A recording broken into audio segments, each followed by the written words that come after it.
എന്നാ കൊറേ ചെല്ല പേരാണ്ടിക്ക് എന്നാ കൊറേ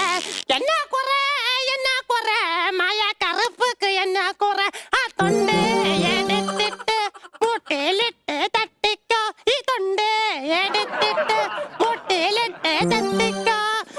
കൊള്ളാം ചേച്ചി കൊള്ളാം. Correct figure. ഒന്ന് മുട്ടി നോക്കാം. ചേച്ചി എന്നെ ഒന്ന് സഹായിക്കണം ചേച്ചി. എന്താടാ? ഒരു പെണ്ണില്ലാത്തോണ്ട് മനസ്സ് തീരെ സുഖമില്ല. ഒരു കല്യാണം കഴിയടങ്ങും. അതല്ല, ഞാൻ നാടകത്തിന് വേണ്ടി ഒരു നായിയെ തപ്പി ഇറങ്ങി. ഈ ഏരിയ കിട്ടുമെന്ന് ചേച്ചി കണ്ടിട്ട് നല്ല എക്സ്പീരിയൻസ് ഉള്ള പോലെ. ചേച്ചി ഏതോ നാടകവേദിയിൽ കളിച്ചിട്ടുണ്ട്. ഞാൻ കളിച്ചിട്ടൊന്നുമില്ല, നീ പോടണം. ഇല്ല, അങ്ങനെ വരാൻ വഴിയില്ല. കോട്ടയം VR പ്രസാദ് സംഘത്തിൽ കളിച്ചിട്ടില്ലേ? സംഘത്തിലാ? സംഘത്തിൽ ഞാൻ കളിച്ചിട്ടൊന്നുമില്ല. പിന്നെ തണ്ണിത്തോട് നാരായണൻകുട്ടി സംഘത്തിൽ. നാരായണൻകുട്ടി ഒന്ന് വിളിച്ചു, പക്ഷെ അണ്ണൻ വീട്ടില്ല. എനിക്ക് പോണമെന്നുണ്ടായിരുന്നു. പിന്നെ ഇവിടെ ചേച്ചി പേരെന്തിരി? വിലാസിനി. സ്ഥലം? വെടിവെച്ചാങ്കോവിൽ. വെടിവെച്ചാങ്കോവിൽ വിലാസിനി.